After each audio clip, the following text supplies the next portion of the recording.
अस्सलाम वालेकुम। दोस्तों, किसी शहर में एक पंडित रहता था जो अपनी जहालत की वजह से लोगों में बहुत मकबूल और मशहूर था। उस पंडित की खास बात यह थी कि वो इस्लाम और मुसलमानों से सख्त नफरत करता था, यानी कि इस्लाम और मुसलमानों के खिलाफ था। और अक्सर वो मुसलमानों के खिलाफ बेहुदा सवालात निकालता और लोगों को चैलेंज करता था और कहता था कि मेरे इन सवालों के जवाबात दे दो तो मैं इस्लाम को कबूल कर लूँगा, मैं मुसलमान हो जाऊंगा। इस तरह से वो अपनी इस गंदी सोच को दिखाकर मुसलमानों को नीचा दिखाता, जिसको देखकर वो पंडित बहुत खुश होता था। इस तरह से उसे अपने इल्म पर बहुत गुरूर घमंड आ गया था। फिर एक बार पंडित ने 3 सवाल बनाए और मुसलमानों को चैलेंज कर दिया कि अगर कोई मेरे इन 3 सवालों के जवाब दे देता है तो मैं इस्लाम कबूल कर लूँगा। दोस्तों, वो सवाल कुछ इस तरह के थे जिनका जवाब बड़े बड़े आलिम के पास भी नहीं मौजूद था। और इस तरह से पंडित का डंका एक बार फिर से जोर पकड़ लिया। उस पंडित के वो 3 सवाल कुछ इस तरह के थे। उसका पहला सवाल तो ये था कि जब आज तक किसी ने अल्लाह को देखा नहीं है तो फिर तुम लोग पहले कलमे में अल्लाह के एक होने की गवाही कैसे देते हो, और तुम ऐसा क्यों कहते हो कि अल्लाह के सिवा कोई माबूद नहीं है। दोस्तों, उसका दूसरा सवाल ये था कि जब हर चीज़ पर अल्लाह कादिर है तो दुनिया में जो कुछ भी होता है वो अल्लाह की मर्ज़ी से होता है, तो फिर दुनिया में किसी बुरी बात के लिए इंसान को कसूरवार क्यों कहलाएगा। दोस्तों, और उस पंडित का तीसरा सवाल ये था कि तुम लोग कहते हो कि शैतान आग से बना हुआ है, वहीं दूसरी तरफ अल्लाह ताला कहता है कि कल क़यामत के दिन शैतान को जहन्नम की आग में डाला जाएगा। तो जब शैतान खुद आग से बना है तो उस आग में शैतान का क्या बिगड़ेगा, भला आग पर आग का क्या असर होगा। ये 3 सवाल उस पंडित ने मुसलमानों के सामने पेश किए, लेकिन कोई भी उसके इन सवालों के जवाबात नहीं दे सका। इस तरह ऐसे करते करते कुछ दिन गुजर गए। एक दिन वो पंडित किसी काम से अपने घर से बाहर निकला। अभी वो कुछ दूर गया था कि उसका गुजर एक बुजुर्ग फकीर के पास से हुआ, जो कि ज़मीन पर बैठा हुआ था और मिट्टी के बड़े बड़े गोले बना रहा था। जैसे ही वो पंडित उसके पास से गुजर रहा था तो फकीर ने उसको आवाज़ दी और अपने पास आने को कहा। वो पंडित उस फकीर के पास चला आया। बुजुर्ग फकीर ने कहा कि हमने सुना है कि तुम्हारे कुछ सवाल हैं जिनका आज तक कोई भी जवाब नहीं दे पाया है। ज़रा मुझे भी तुम्हारे वो सवालात तो बताओ, शायद मैं उनका कुछ जवाब दे दूं। तो ये सुनकर वो पंडित बड़े तकब्बुर के साथ मुस्कुराया कि जब मेरे सवालों के जवाब बड़े बड़े आलिम नहीं दे पाए तो तुम फकीर के पास क्या इल्म होगा। ये सुनकर वो बुजुर्ग फकीर भी मुस्कुरा दिया और कहने लगा कि तुम अपने सवाल तो बयान करो। तो अब एक एक करके उस पंडित ने अपने सवाल दोहराने शुरू कर दिए। वो पंडित कहने लगा, मेरा पहला सवाल तो ये है कि जब आज तक किसी ने अल्लाह को देखा नहीं है तो फिर तुम लोग पहले कलमे में अल्लाह के एक होने की गवाही कैसे देते हो। फिर तुम ये भी कहते हो कि अल्लाह के सिवा कोई माबूद नहीं है। और मेरा दूसरा सवाल ये है कि जब तुम लोग कहते हो कि अल्लाह हर चीज़ पर कादिर है और इस दुनिया में जो कुछ भी होता है वो अल्लाह की मर्ज़ी से होता है, तो फिर किसी बुरी बात के लिए इंसान कसूरवार क्यों होता है। और मेरा तीसरा और आखिरी सवाल ये है कि आप कहते हो अल्लाह ने शैतान को आग से बनाया है, वही दूसरी और अल्लाह कहता है कि क़यामत के दिन शैतान को जहन्नम की आग में डाला जाएगा। शैतान खुद आग से बना है तो उसका आग से क्या बिगड़ेगा, आग का आग पर क्या असर होगा। पंडित ने कहा, फकीर बाबा, ये मेरे 3 सवाल हैं जिनका जवाब किसी के पास नहीं है। ये सुनकर वो बुजुर्ग फकीर काफ़ी देर तक इस पंडित को देखते रहे और सोचते रहे। ये देखकर पंडित मन ही मन खुश हो रहा था, जिसका अंदाज़ा उसकी मुस्कुराहट से लग रहा था। फिर कुछ उसी समय में बुजुर्ग फकीर ने अपने हाथ में मौजूद मिट्टी का बड़ा सा गोला उस पंडित के सर पर दे मारा। गोले के लगते ही उस पंडित के सर से खून निकलने लगा। पंडित उठ खड़ा हुआ और कहने लगा, तुमने ये जुल्म मुझ पर क्यों किया है, तुमने मुझको क्यों मारा है। जब जवाब नहीं देना है तो मत दो, पर मेरे साथ ऐसा क्यों किया।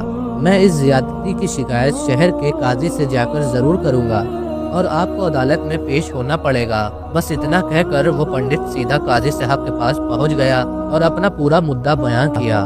उस पंडित के सर से अभी भी खून बह रहा था और तकलीफ से उसका बुरा हाल हो रहा था।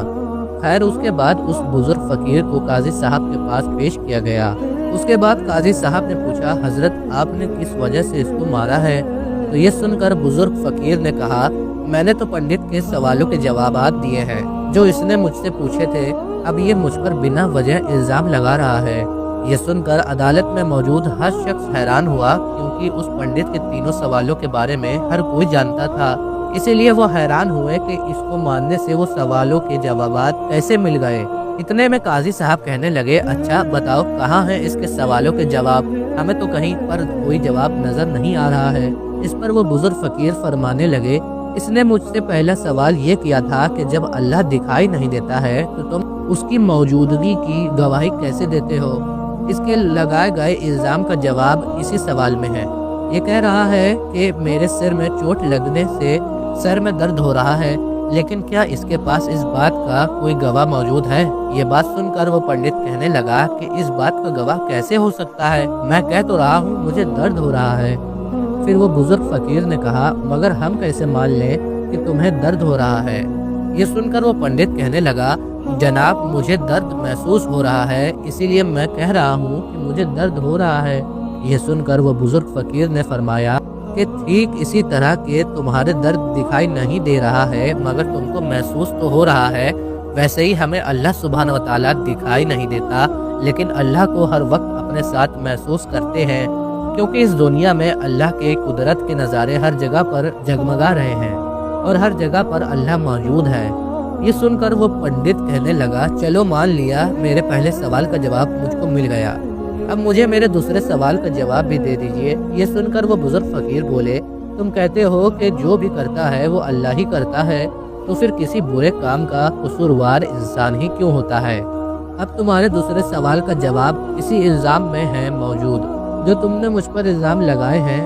جب سب اللہ نے کیا ہے تو پھر اس میں میرا کیا قصور ہے؟ تم نے مجھ پر الزام کیوں لگایا ہے؟ تم نے مجھے قاضی صاحب کے سامنے لا کے کیوں کھڑا کیا ہے؟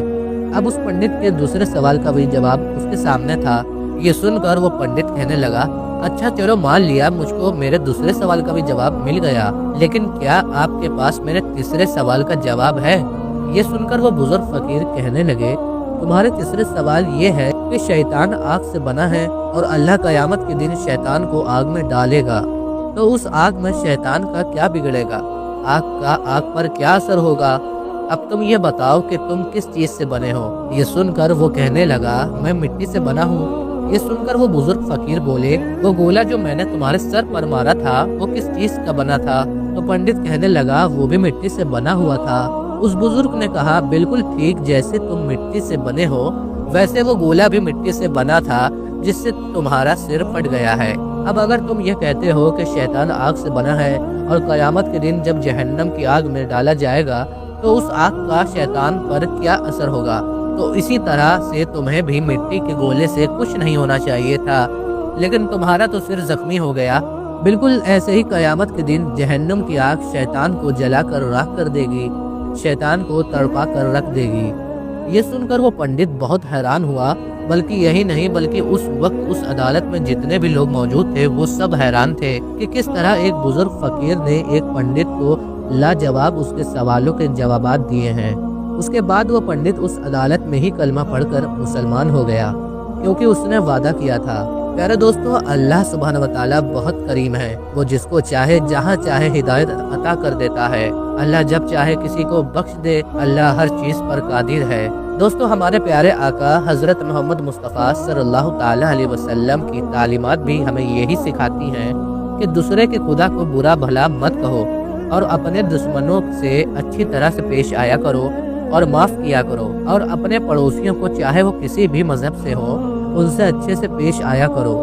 اسے بھوکا سونے مت دینا، اگر تمہارے ہوتے ہوئے وہ بھوکا سوتا ہے تو تم گنہگار ہوگے۔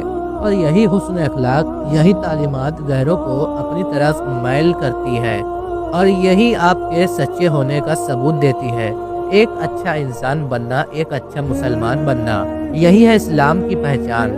آپ تب تک اچھے مسلمان نہیں بن سکتے جب تک آپ ایک اچھے انسان نہیں بن سکتے۔ تو پیارے دوستو، آج کی اس ویڈیو میں بس اتنا ہی۔ ہم امید کرتے ہیں کہ آج کے یہ ویڈیو آپ کو پسند آئی ہوگی۔ اگر آپ کو پسند آیا ہے تو اس ویڈیو کو لائک کر کے اپنے دوستوں کے ساتھ شیئر ضرور کر دیے گا، اور ہمارے وے فار جنہ چینل کو بھی سبسکرائب کر لیے گا۔